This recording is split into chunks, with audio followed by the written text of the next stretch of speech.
Mark? Hello? Okay. Yeah, I am going to do a brief presentation on what's happened. But I think it's also important after the meeting on December 1st, where so many people were not allowed to talk, for folks to actually chat right now, because I'm sure I'm much more interested in hearing what you have to say instead of what I have to say. I know I can throw in some of the information that I've gotten. Look, I'm not a real estate expert like you are, Kenneth, and a lot of this stuff is very foreign to me, and it's hard for me to understand exactly the nuances of it. But the basic principle is there. But maybe you'd be able, because you're both a long-term East Palo Alto resident, and your mom was Annetta Harris, right? Yeah. So Yeah. I mean, that says it all right there. I think it's disgusting that the people who have invested in East Palo Alto, like you, Totally. are suddenly being, put upon by a city government that doesn't care. Yeah. No. They only care about their agendas. They're not even thinking about us. That's why, is it Federico? Yep. You were talking about negotiating points? They no, in the sense that they were trying to take us to their playing field, like Rachel, when I was trying to basically say that I was completely disagreeing with it. She's like, no, you need to talk about the specific points that you disagree and all that. And that's like something that they may do again. So it's part of being prepared for, something like that. I was able to talk in the second part of the December 1st meeting, and then I mentioned I totally disagree with the whole thing. Yeah, right. That's best. But it's like they are kind of trying to play with us in that sense. So it's just being ready for whatever comes from these guys. Yeah, because the escrow periods are too long. Who puts their house up for 100 to 280 days? Escrow only runs for 30 days, 25 days. Somebody said 45 days. Most of the ones I've seen have been 30 days, not 45. Who wants to give a notice of intent? Who wants to be compelled to deal with a qualified nonprofit, the city, or a purchaser who can't qualify for $1 million house on the rate that they're trying to sell them on? Like the median income, from what I understand, in East Palo Alto is what, 65,000? Yep. So how can they qualify for these loans? And if they can't qualify for them, there's going to be an appraisal issue, and it's going to have an adverse effect on the market. Believe me, Totally. when you're talking about $450,000 for them to qualify on versus $1 million, come on, man. They can't totally true. I mean, we agree with you. It's such a mess, and we all need to certainly put the message there that we all disagree with this, and let's see what is the strategy, because we also are playing in their field, and obviously there's going to be legal repercussions, and we want to make sure that they understand that Yes. we are going to get I agree. together. We are going to put money. We're going to talk to the lawyers, and let's bring it.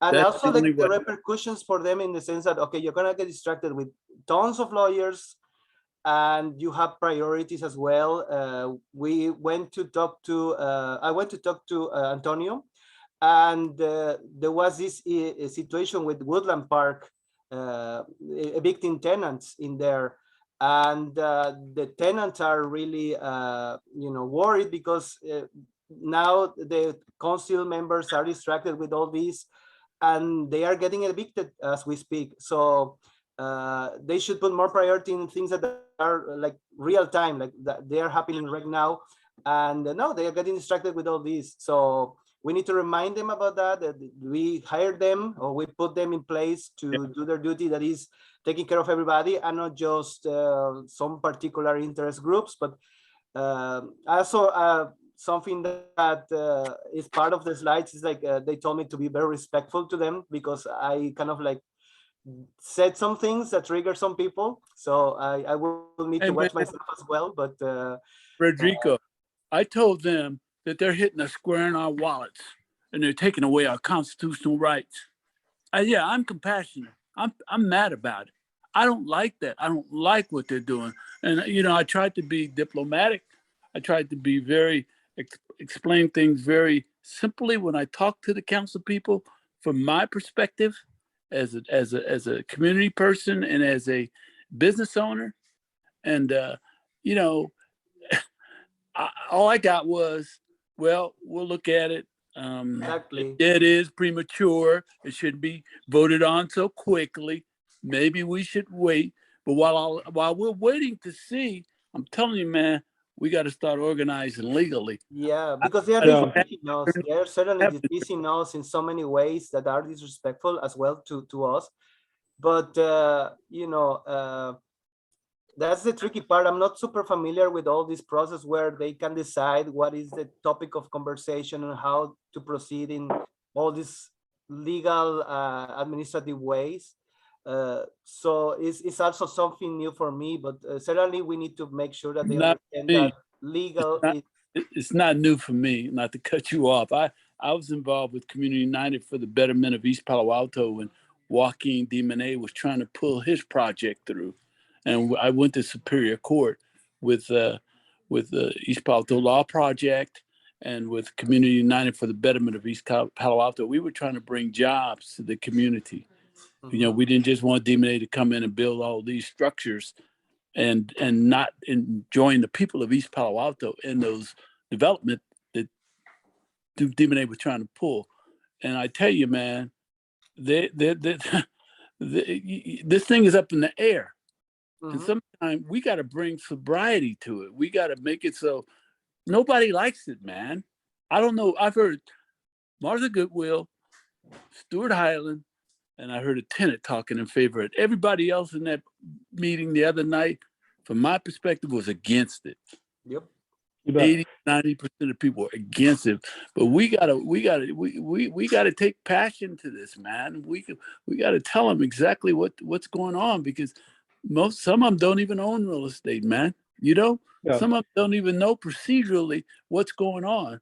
I'm sorry, man. I know I'm sounding kind of aggressive because I don't like this at all. I don't like any of it. I don't like this ordinance at all. OPA, COPA, city, I don't like none of it. All those terms. Well, it doesn't do anything to solve displacement. It worsens displacement. It doesn't do anything to create new housing. No. It disincentivizes new housing. John Montgomery's had his hand up for a while, and then I want to start my little presentation. Sorry. Yeah, John, you want to go ahead? You had some thoughts? Yeah, thanks so much for making this happen. Thanks to everybody here. Yeah, I fully agree that it has to be completely struck down. And not only that, I think it's kind of cast a pall over our city and our market. And in fact, what I'm looking for is a guarantee or something passed that nothing like this will happen again, because they showed their cards. They showed where they want to go. You know, my wife and I just own our home. We're residents in East Palo Alto. You know, we don't rent our property. We were considering building an ADU, but this scared the daylights out of us. And even if they remove the ADU portion from OPA, I know where they want to go with this. And until I'm guaranteed that they're not going to, I mean, you can put as much spice as you want on a turd. It's still a turd, and I don't want to eat it. Yeah, that's 100%. And I don't, you know, you got to keep in mind what they put in the initial draft of this, and they tried to pass on November 16th. And I've talked to a variety of people for the city. They were trying to pass this on November 16th as it was written in the original ordinance. It's on video, and people at the city have said, yeah, that's what they were trying to do procedurally. There's a lot of crazy stuff in there, and there's a lot of things, you know, to your point, John, about the ADUs. That's what they wanted to do. They want to have an appraisal. They want to have all these weapons to destroy value of homes in East Palo Alto, and it scares the hell out of me. Marvin, you have these. They want these. Yeah. Sorry, if I can make just one last point. They want all these weapons and, you know, and powers. But I went to you know, Council Member Lopez's office hours, and you know, with all the concerns of the Woodland Park apartments, about half the people there were representing the Woodland apartments. You know, one thing they said is, why they haven't been able to follow through, with the owners of Woodland and all that stuff, was this, we just don't have the resources. Like we don't have the personnel to do that. Yeah. Then why the hell do you think setting up this massive bureaucracy is going to work, right? I mean, you're going to take all these powers and they're just going to go to the hands of nonprofits that do have the lawyers, that do have the resources to exploit it. Like, and they have enough on their hands. They need to handle Woodland. They need to handle our streets. They need to handle so many of the basic functions of the city before they invent new jobs. Yeah, they have $102 million in the bank that they're not spending on roads and infrastructure and parks and all this stuff. And they want to add this where they can't even spend the tax money they have right now. Parvin, you have your hand up, and then I want to go to the little presentation. Yeah, I want to know tomorrow night what we are expecting to do. All of us be there, or how stop them to not start it, We have to just make sure we got those petition number.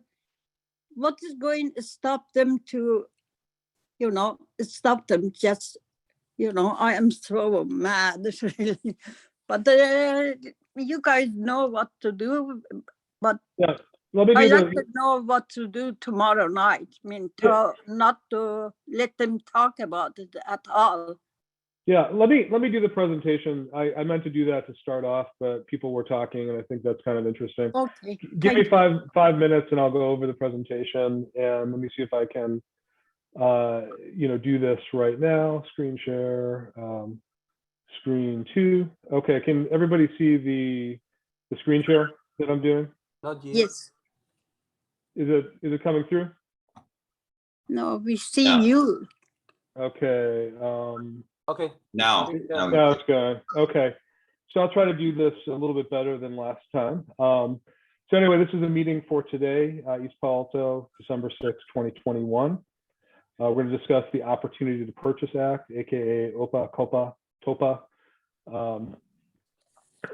So the agenda will be a short overview of OPA, then more community discussion, and then discussion about what we can do as next steps, political and the legal challenges ahead.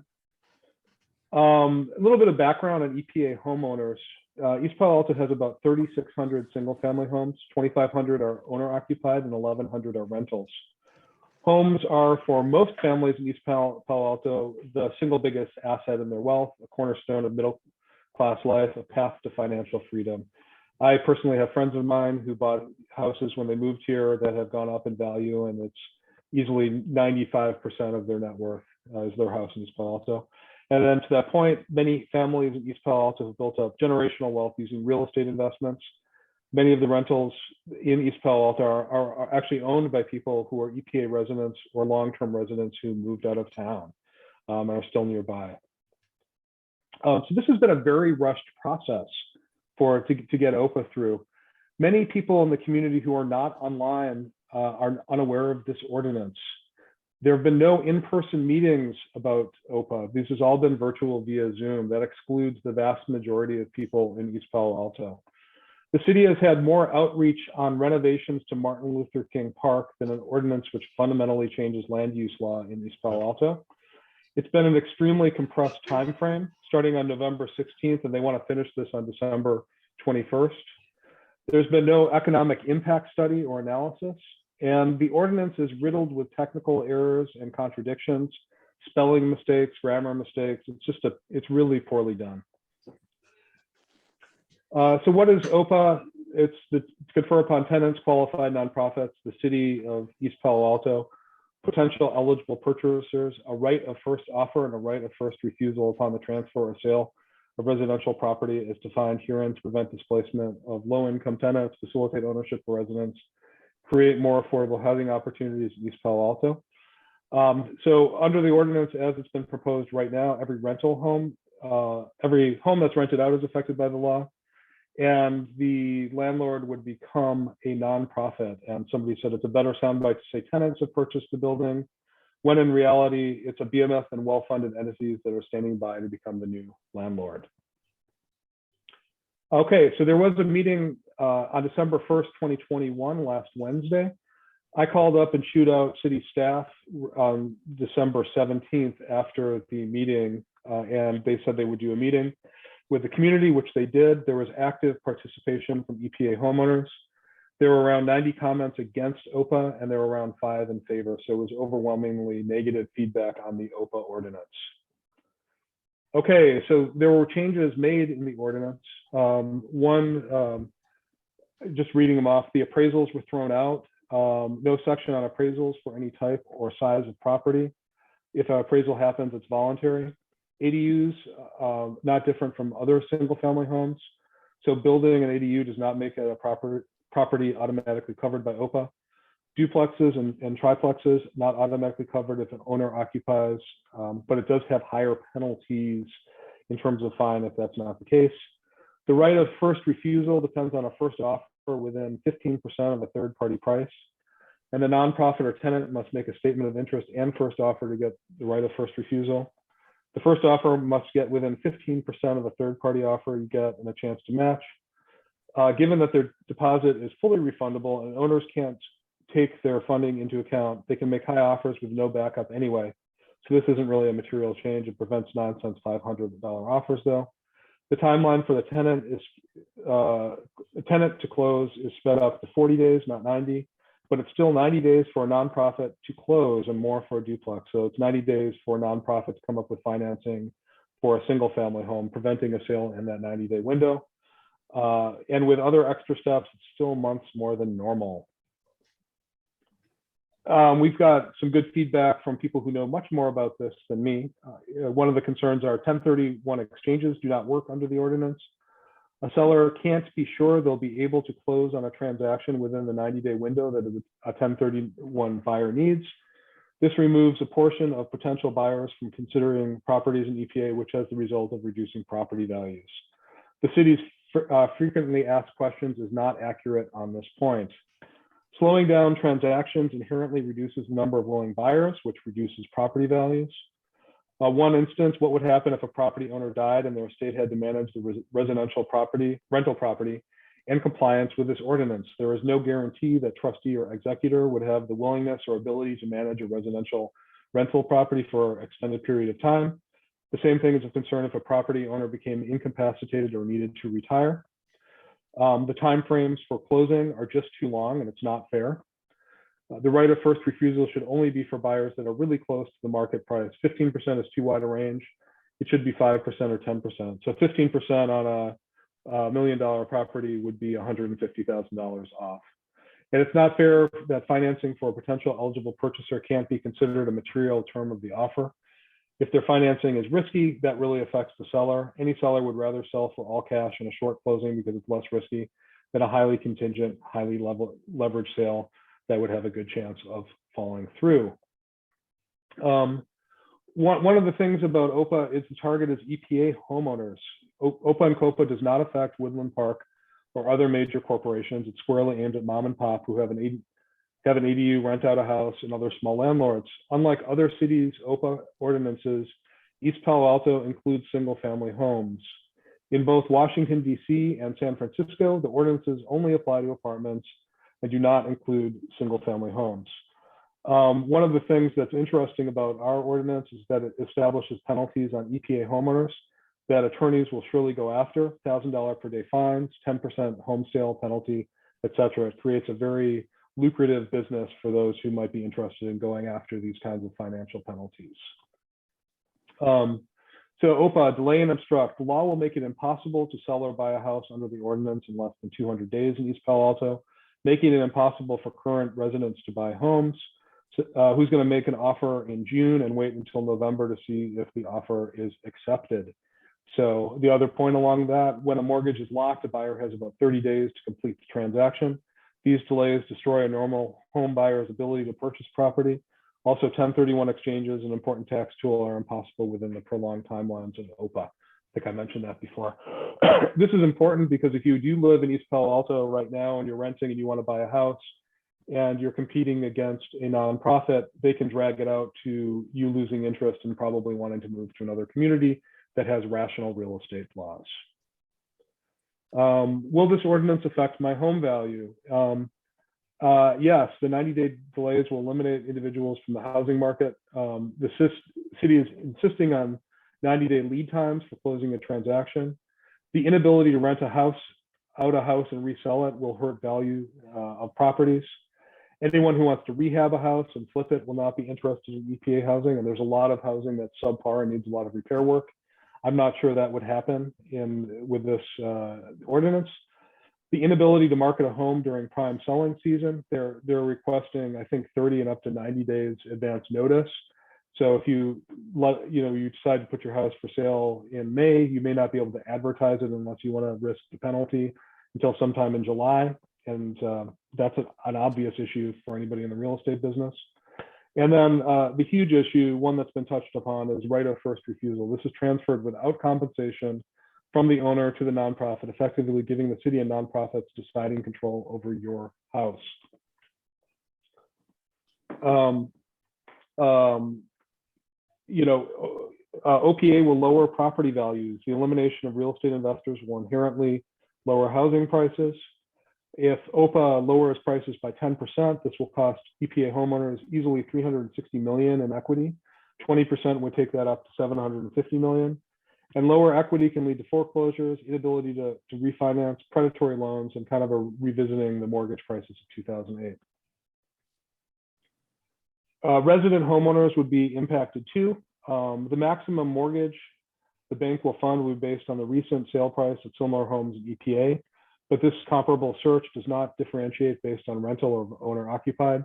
This means that a decrease in sale price of a single family home will affect all others, and the high percentage of rental homes in EPA will amplify this reduction in value. As such, this proposal is placing a one-sided burden on people who have bought and invested in our town.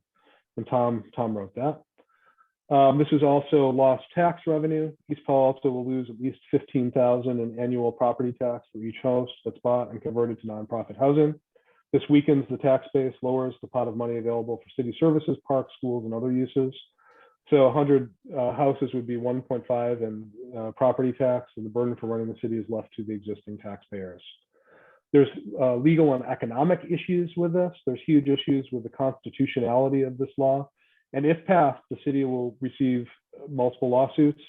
And a question we have is how much will EPA spend in legal fees defending a law that is unconstitutional? And isn't that money better spent on creating real solutions to housing?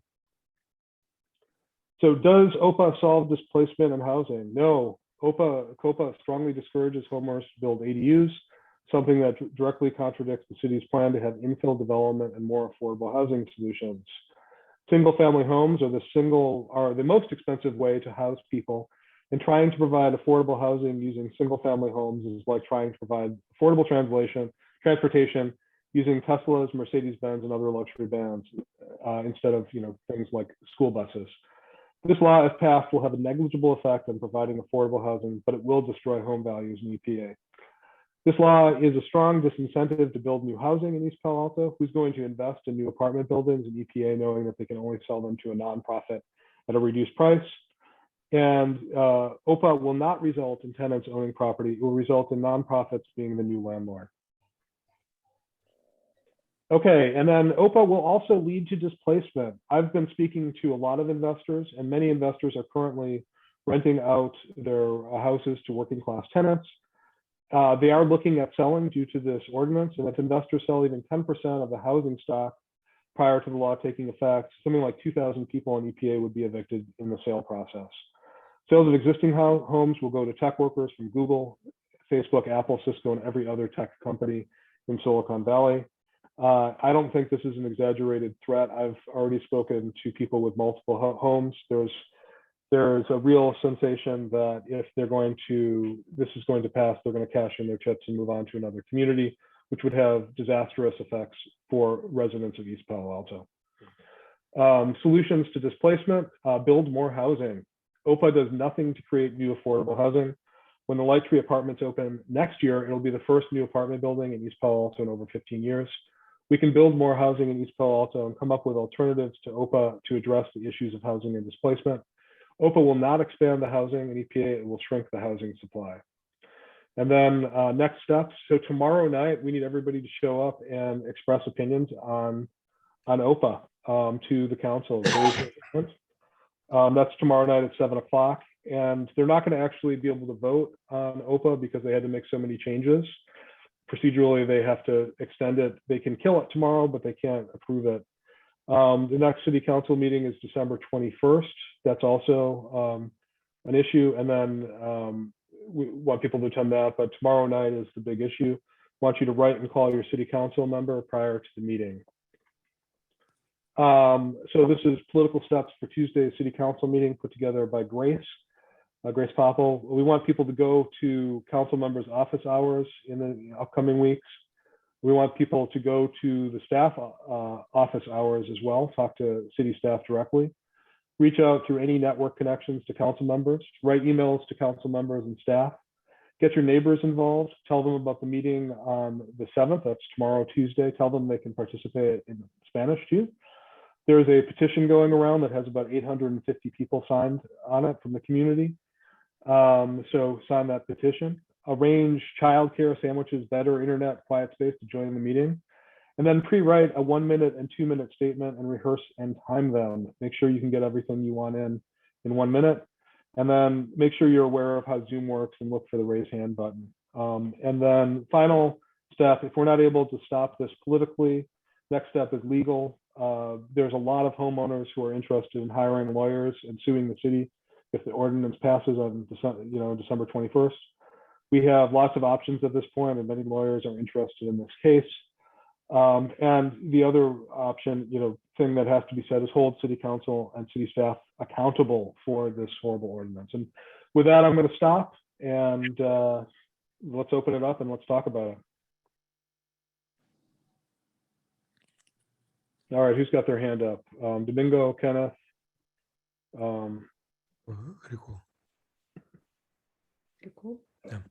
Okay, we have,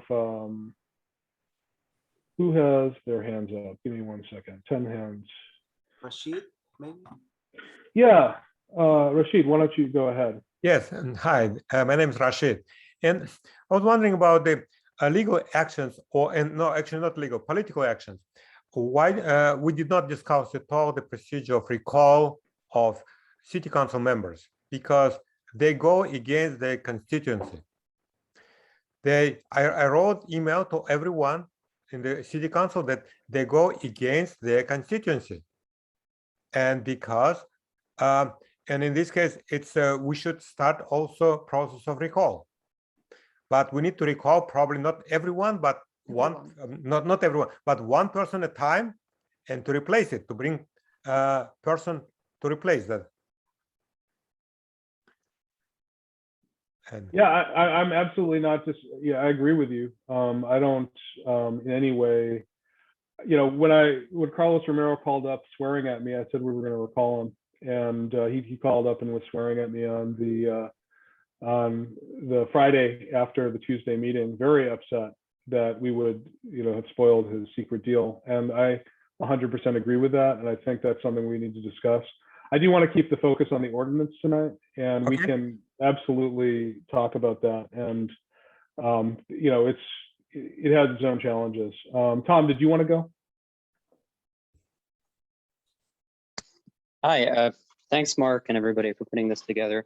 I just had a couple of comments. One, I really want to encourage people to write the council members and also the city staff.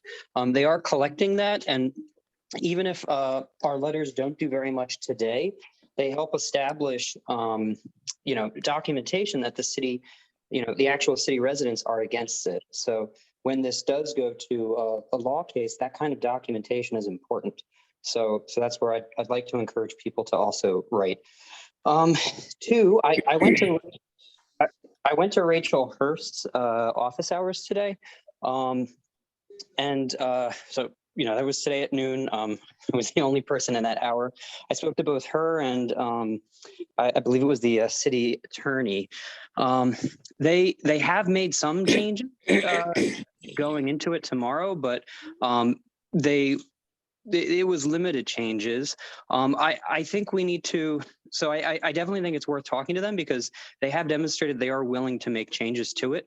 But I tried pressing them on an independent financial analysis, for example, and they were unwilling to make a recommendation to city council for that. So I think when we engage with them, we should try to understand the legislation and ask city staff to make minor changes if we're actually going to get them to change. Two, they also flatly denied the notion that a prolonged closure period would decrease home values. They did not understand that concept. They basically said that home values are dictated by the market, and if there's any previous examples of homes that take longer to close, selling for less, that's correlation and not causation. What? And then last, when we discuss the constitutionality of this, I just wanted to point out the fact that Washington, D.C. has had this has had this legislation for 20 years. And, while it is worth making that argument in court, I don't think that's going to immediately, undo this, because Washington's had it for 20 years. I'm sure that argument has been made. So I really think focusing on arguments at the local level and lack of due process and things like that, and establishing a record of the town council not incorporating input and things like that might play out better in court. Thank you. Sure. C, did you want to go? Sure. So DC has had it for 20 years, but it doesn't apply to single family homes. DC is a city of multifamily residences, and it's almost inverse to East Palo Alto. So I think that's an apples to apples comparison. The whole idea of having a single family home just represents something totally different in the law. So I don't think that we should be put off by that. They are not comparing a comparable city. But if you do want to raise DC, DC spends $10 million a year maintaining its COPA legislation. So what's the budget item for East Palo Alto? Has that ever been discussed? Have they told us how much money they plan on spending on this? And since DC is the thing that they want to point to, they can't tell us that it costs nothing. So we should be arguing, like, how can you put this as an ordinance to the city and you have not told us what it's going to cost? Yeah, I mean, the lack of financial analysis on this to me, is incredibly stunning. And I think there's both the effects of it and, to Tom's point, I mean, literally talking to people at EPA city council, or not city council, the staff who wrote this, is like talking about sex with the Pope. It's like they have no idea what they're talking about. And it's insane. They're not doing any of the procedural stuff that would make sense, that would actually make it functional and working. Martin, did you want to go? Yeah, I mean, the DC had single family homes initially. So they voted to exempt it in 2018 after widespread abuse. So I think DC's constitutionality, I don't know whether someone sued it or not, but DC had single family homes. And because of the abuse by the tenants, they voted to exempt single family homes in 2018. So that's there. And my strategy is, I spoke to Antonio when he had this meeting. So he was he wants to delay. I mean, he sounds that he was for delaying things to have more community input. So if Jones is against it, and if Lisa is again, I don't know what is Lisa is, if she is against it, then there are no votes to pass it immediately on tomorrow. And second, what I want to say is, we have to be very careful in the meeting tomorrow. So there are people who brought up the East Palo Alto homicide, those stuff.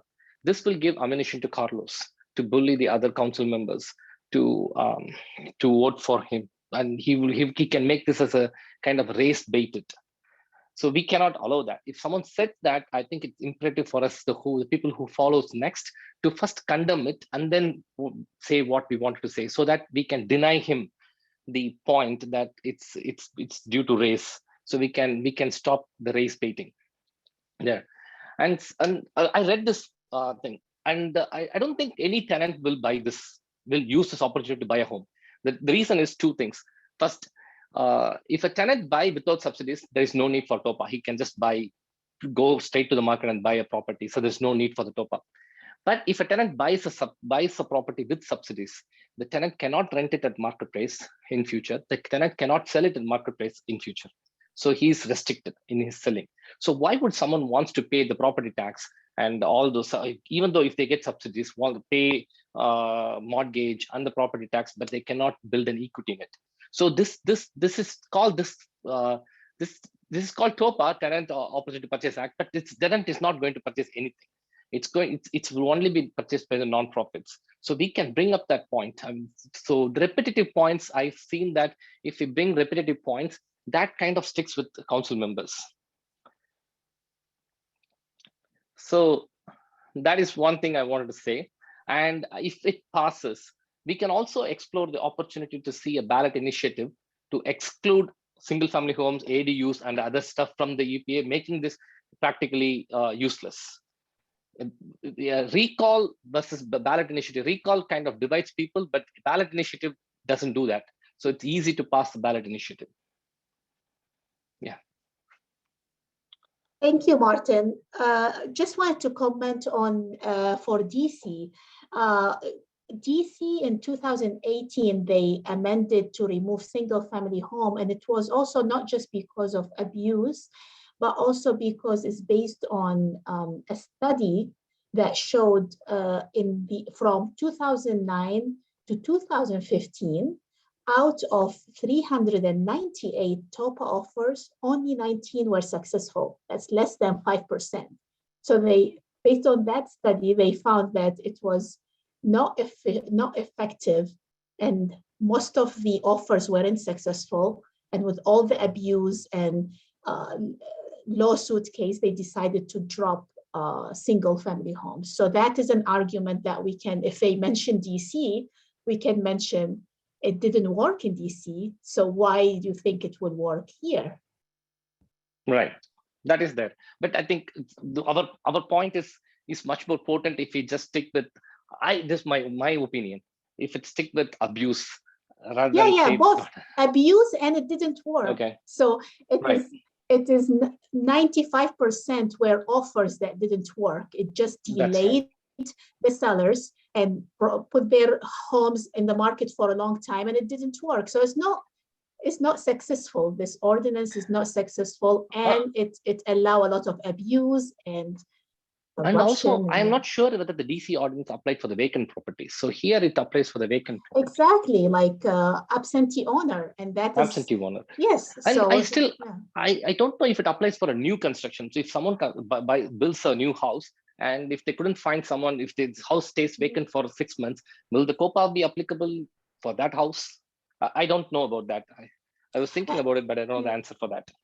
And in DC, I think is also right now is only for 5 units in a building with 5 units, and they have to collectively buy the building. So it's very hard to even, I mean, the law exists, but it's very hard to work. The tenants have to collectively buy the building. So what I felt was the Carlos Romero, he wants to do this because he wants to put a badge onto his name, that he was able to do it whether all other, even the DC mayor couldn't, none of the other Bay Area cities mayors couldn't do it. Even the most progressive place, Berkeley couldn't do it because there was so much backlash from the homeowners.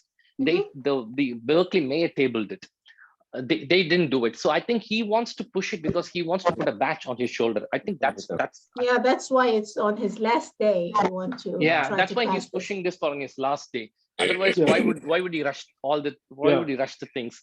He wants to show that it's for his political purposes. That's my opinion. I don't know. Theological, political. Yeah, you're probably right. It's probably not even worth speculating. Frank Kuhlman, you have your hand up. Amy. I'm Frank Kuhlman's wife. I'm also a real estate agent, and we own a home in East Palo Alto. I've been a real estate agent for 15 years, and every transaction is so difficult. And I was so disappointed that the staff who put this together, this draft, they have no idea. Another colleague also mentioned that they have no idea how the buying and selling of homes works. And they're putting these rules that would cause lawsuits for the nonprofits. And so I'm so disappointed that when one of the other colleagues, a real estate agent, asked if they had consulted with agents, they acted arrogant and made it sound like, oh yeah, we don't really need them. But at least they should have consulted with real estate attorneys to see if this could be done. And they wasted so much time, and so many are not going to proceed in the real estate law. So I think that's another important point that we should focus, that the way it's written, it doesn't work legally. It doesn't work. Yeah, that's a good point. Rick Dalton, you have your hand up? Sure, thanks, Mark. And thanks for driving the train on this thing. It's really, really important, and I appreciate all the activity. I just have a couple of thoughts. First, I'll touch on the DC thing real quickly. You know, there's a number of cities that have enacted these things, and they were absolutely total disasters, and DC is one. And frankly, I think it's fundamental due diligence for the staff to have addressed that, looked at the reports that was referenced a moment ago, when this thing was radically revised in 2018, and address all the issues for the city council and frankly for their constituents, us.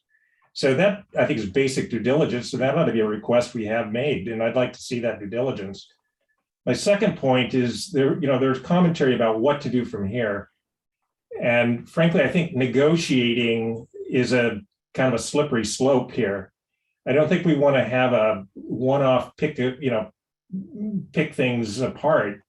You know, the fact of the matter is our objective ought to be to terminate this thing and drive a stake through its heart. You know, on the other hand, I think making a list of its flaws would be important to do. And that's something that I think you've done, a reasonably good job on the presentation we just saw. One of the things that I would like to point out, though, that I didn't see, and maybe I missed it, was the fact that the nonprofits or these potential buyers, qualified purchasers, have to put up an escrow not to exceed 3%, but it's totally refundable. There's no risk, I don't believe. And that just, that's just not even close to being fair in terms of not even attempting to be fair. So I think as we assemble that list of flaws, they should be presented as a list of flaws. But again, I hesitate to try to negotiate this. I think our message ought to be, should be dead on arrival. It's not an appropriate act. It doesn't accomplish the objective. It will cost a lot of money. There will be hundreds of, and DC had hundreds of legal lawsuits related to this. And it was, like I say, they ultimately had to retreat and withdraw on the single family homes. So, all right, that's my 2 cents. I'll let others speak, but thanks very much again, Mark, for pulling this all together. It's not just me. There's one thing that has been very apparent is that everybody in East Palo Alto who owns property is angered by this, and that includes people who have been here for 50 years, people who have been here for 5 minutes, and it's every race, ethnicity, religion. Everybody's angry about this. So it's not, and it's also, there's a team behind this, Zeneb, Federico, Grace, Manuel. There's a bunch of other people who've been involved. Everybody's opposing it. But let's go on to, let's see here, Stan Jones, you had your hand up?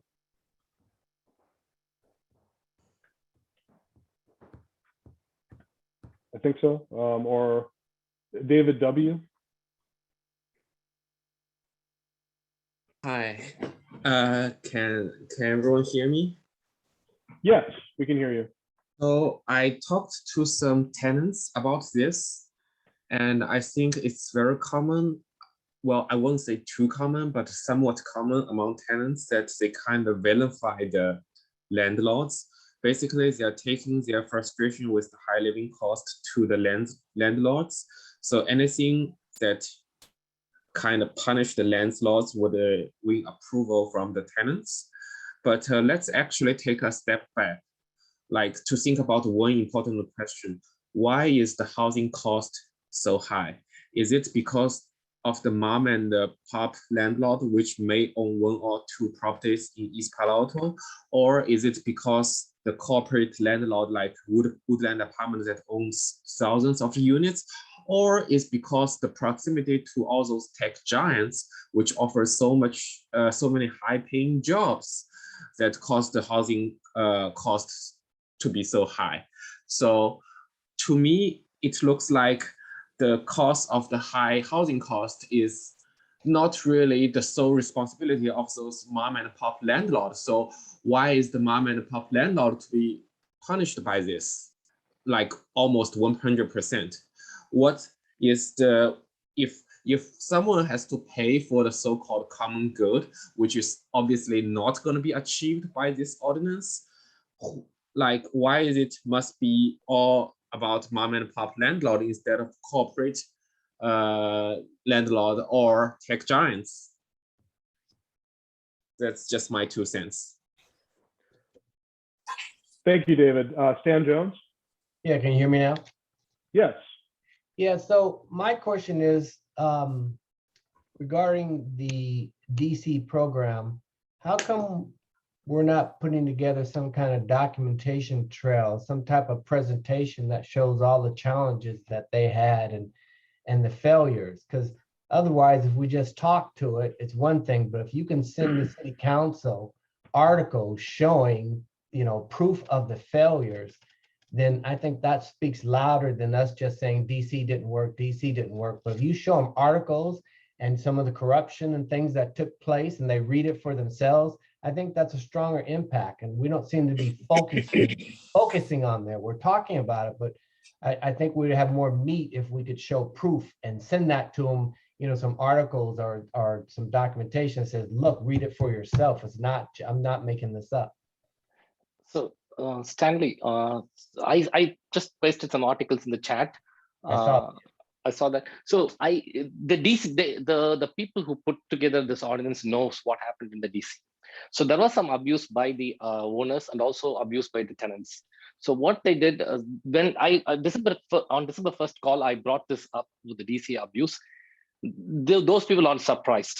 They know very well what the abuse happened. The tenants abused it. The owners in some instance abused it by the eviction, or that's why they put the vacant property. So what they did exactly is they took the ways how owners abused it, and they have put some classes to stop it. It's like this financial penalties. All this too, they addressed all the ways that owners abused this TOPA in these, or owners used its loophole to escape the TOPA COPA ordinance. So they addressed all those things related to the owners, but they just completely left the tenants. They don't actually, from the way they presented, the way they handle it, I don't think they think they don't want to address the homeowners issues. Yeah, it's a huge issue, and I think they're intentionally they're aware of it. I know many people have talked to city council members about these issues in other cities, and have pointed out that East Palo Alto's OPA ordinance goes far beyond what anyone else has ever done. This isn't normal for a small town like East Palo Alto to experiment on its housing when we're in the middle of a crisis, in the middle of COVID. They're trying to do this without having one physical meeting. I mean, look at this. This is absurd. We have like 80 people on a Zoom call. They don't want to be in the same room with us hearing our feedback on this. They're trying to, sneak it through like thieves in the night. But it just makes me furious. But Domingo Huerta wants to talk, and we'll let him, he's got his hand up if you you want to go ahead, Domingo.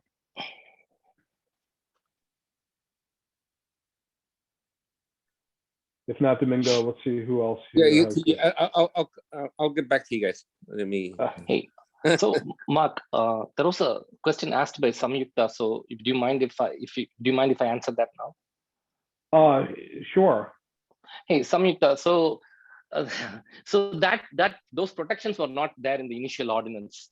So when I raised this issue, the DC abuse in December 1st, they added those, but those are not strong protections. There is no penalty on the tenants or the nonprofits if they abused it.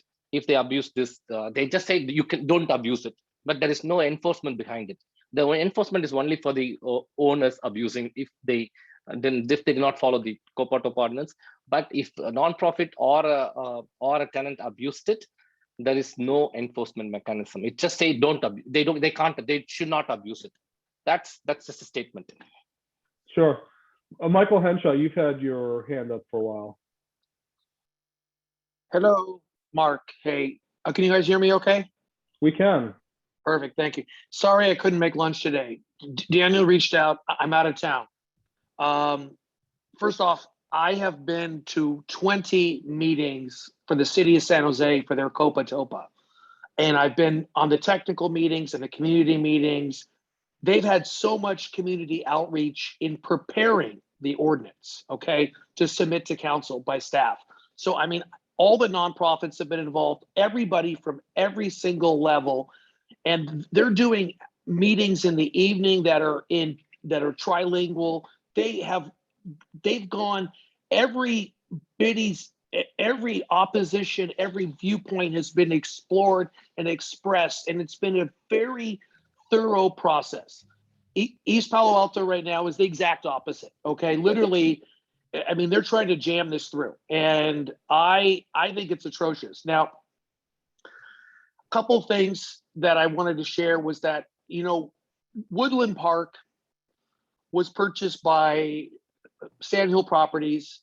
They bought it from, I believe, if I'm not, it was Equity Residential who bought it out from the bank, and it was a beauty contest. Now, when Equity Residential sold it to Woodland, sold it to Sandhill, it was a fair market transaction. And I think the profit was about 100 to 150 million that Equity, Residential realized. So I believe the money that went in to buy all those units is like, it's some money from the Bank of Dubai. So those guys do have a vested interest in wanting to make sure the COPA doesn't pass, because if they go to sell all those units and they don't give a first right of refusal, their hands will be tied, and they will be told all these hoops that they have to jump through to sell all of their 1,800 units. And it'll be, I mean, there's a stranglehold put on that, and that's a negative factor right there. Secondly, in San Jose, they chose to not go after single family homes because it's economically not feasible to try to preserve housing. It just doesn't work, because when you're allocating money, $700,000 or $1 million for one housing unit, when you could buy a fourplex and do a co-op or something creative, there's a lot of things that can't help this whole process. But I believe, what you guys are saying about the single family, San Francisco, it does not have single family included. DC does not have single family. There's a reason the other cities that have even contemplated it are not even trying it, because it's not successful. This is a really bad policy. And now that I'm hearing all this back office stuff, and I was very, very vocal at the first city council meeting, and I called Victor out for laughing because he was having a side conversation with me, and it really upset me. But I told him, I said, we will subpoena all of their emails because they are public record. And if there's back office dealings, they're going to come to the light, So going forward, if there's anything I can do and I'm an experienced multifamily broker, I've been doing it for 25 years. I am here to help at any capacity. Okay, I know about 1031 exchanges. I know all of this thing is detrimental to the free market prevailing in a normal housing market. It's really extremely bad. That's all I have to say. And anyway, so. Thanks, Tom. I mean, yeah, experts like you, I mean, people, like I have a house that I rent out, like many people, because I lived in it for 5 years. We moved, we bought another house and we just kept renting it out. So I'm kind of an accidental landlord. And I think there's a lot, you know, probably most of the people who have single family homes that are renting out may have lived in them at one point or another. Of course, you have investors, but I've talked to a lot of people in East Palo Alto who live here and they have 1 or 2 rentals, and that's their retirement plan. So talking to Sandhill about this, they said that this ordinance really isn't aimed at them because, you know, for them, the delays don't matter so much because it's going to take 2 years to close a deal or a year to close a deal, and it's going to be billions of dollars. Whereas this one is very much written with single family homes in mind. Stas, and I cannot pronounce your last name. Why don't you go ahead? I'll unmute you right now. All right, hi. A couple of thoughts, and this is just in the spirit of brainstorming. One, it relates to property taxes. So the point is valid that property taxes will go down. And I wonder if it is really the city that gets hurt or if it's the county. And if it is the county, I wonder if we have connections or some folks know somebody at the county that can also apply for some pressure on the city. So that's one idea. The second one is, let's say we go to the meeting tomorrow and it moves forward. The question to specialists in this area is whether we can go to the court and get a legal injunction preventing it from moving forward to the second reading. So those were just some ideas. Yeah, good question. I don't know anything about the legal side, and there's probably lawyers who could answer that question. C, did you want to go?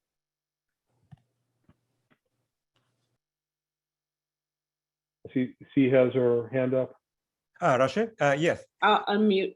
No, Sorry. C, yeah. So if you look at the experience of COPA across the country, these ordinances are really a Hobbes choice, right? The corruption comes if you can get a property and then get all of the free market options that come with it. And that's where the abuses come from. If you have it so that you can't do those things, right? That you can't sell it, you know, and get all of the advantages of being a homeowner, then there's no economic incentive to do it. You take on all of these additional expenses. So this is a proposal that either on one end is going to create corruption, or on the other end creates a product that nobody really wants because it doesn't make economic sense. But I think the other thing that we haven't talked a whole lot about is that this project as it is proposed is robbing generational wealth, because a lot of homeowners in East Palo Alto are first-time homeowners, right? First generation homeowners. So you're taking wealth from one generation of first generation homeowners to create another generation of first generation homeowners. And I think everybody has said it, but it bears pointing out. It does not increase the amount of housing if you take a house from one homeowner and give it to another. The only thing that will increase housing is increasing density. So, you know, the public purpose of this ordinance will not be realized. Even if it's wildly successful, it will not increase the amount of housing that's available. Secondly, there are costs. If you look at DC, they're spending $10 million. We should be beating them up about what does this thing cost? What are you allocating from the city budget for this thing to cost? I think that's a really important thing. Lastly, I think the most important thing to really think about, we can think about litigating. And I think that there are some, you know, good constitutional arguments that can be made. I don't practice, so people who do can kind of talk about that. The Fifth Amendment taking, the 14th Amendment. There are some good constitutional arguments, but none of that puts fear in the heart of politicians. And the thing that will make them afraid of you is talking about taking away their power. And, this is a power move. And the only way that you stop people who move on you with power is to meet them with power. And that should be our first public talking point. If you do this, we got the votes to remove you.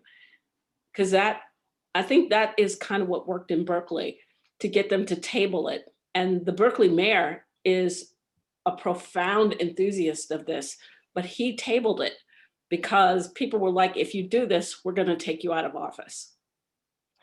I think that's an excellent point, and I tried to make that point to our mayor. I said, we're going to remove you from office. We will recall you. And to the city staff who's been compliant with this sleaze, that this will reflect negatively on their career prospects moving forward. But I agree 100% with what you said, C. Should we make a move that create a Facebook page, recall Carlos Romero, and then add some people on it so that it will create an impression that it just adds some fear in it.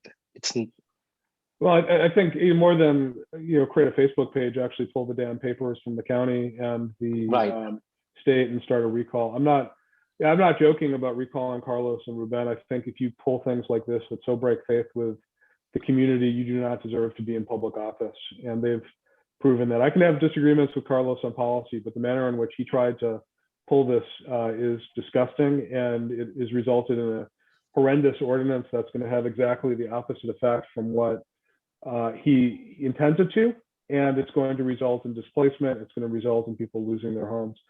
I think we could talk all night about this, but I think the idea is save your energy for tomorrow. Want to wrap this up. We're gonna everybody on this meeting who will get an email tomorrow morning with a link to the meeting, but they're going to have a meeting at City Council tomorrow. Thank you everybody for showing up. It's 8:09. We don't want to go on forever, and the important thing is show up tomorrow, speak, say all these things. If you want to end your speech with, and if you support this, we will recall you. That probably would work to C's point. I think if anything that's good that's come out of it, there's a whole lot of people who have not participated in East Palo Alto politics and before, and there's a whole lot of things we can do other than opposing this. There's a lot of positive actions that we can do in terms of supporting schools, parks, engaging on all sorts of things. And I hope if you haven't participated in East Palo Alto before, this is just the start of a long civic engagement for a lot of people. But unless there's anything really urgent, thank you guys for showing up. And more importantly, show up tomorrow night, speak if you are doing business in EPA, have investments in EPA, but especially if you live in East Palo Alto, show up and get your speech ready, say where you live. I usually start off and say, hi, my name is Mark Dinan. I'm a resident of East Palo Alto and I live on Runnymede Street. So if you live here or if you have lived here, make sure they know that. This is opposed by the community. It's not opposed by outsiders. It's not opposed by investors. It's opposed by people who live here. So, so thank you guys so much for showing up. I'm going to end the meeting.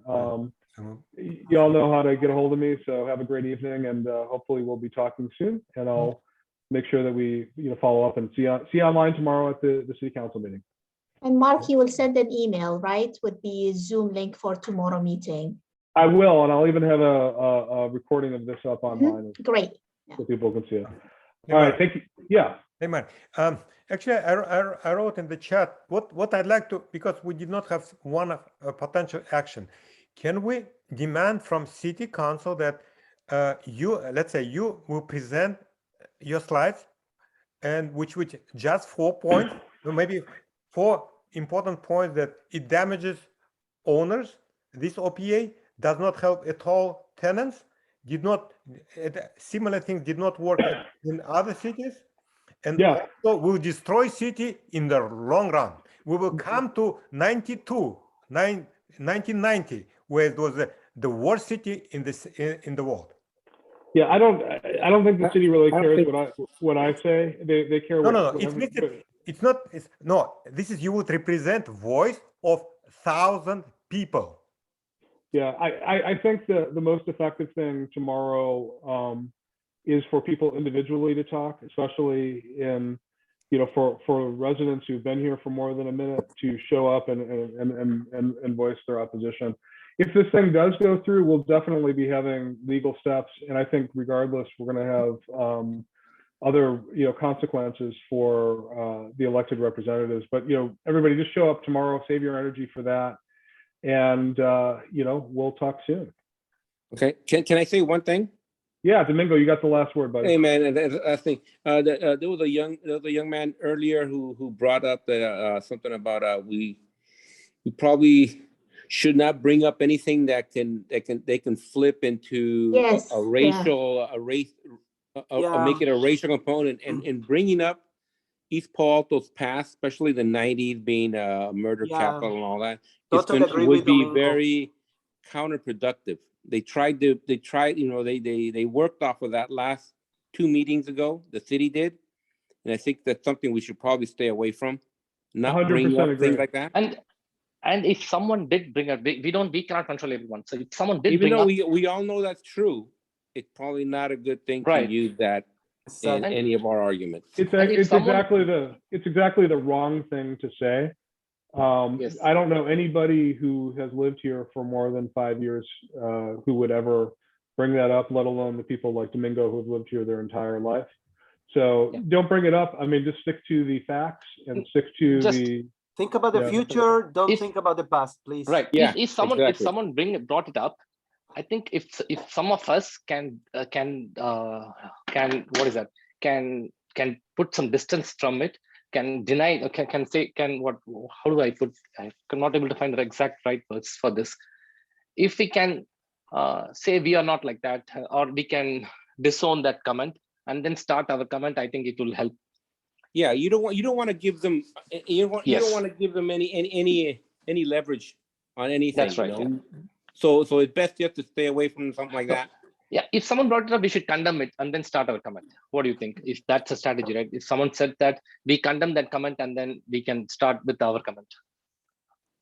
Yeah, I mean, I think those are all good points, and stay positive and about the city. I mean, we all love living here. It's a great place, and there's no reason to bring up things from 30 years ago. And I honestly think it's ridiculous to say that it would ever return to 1992. But I think we do want a strong community. This does not make a strong community. It's incredibly divisive. Guys, I'm going to leave it at that. Save your energy for tomorrow. There's going to be a lot of opportunity for people to talk. So get on the list, raise your hand, let them know how you feel, and we'll see you tomorrow online at the city council meeting. Okay. Thank you, Mark. All right, thank you. Bye-bye.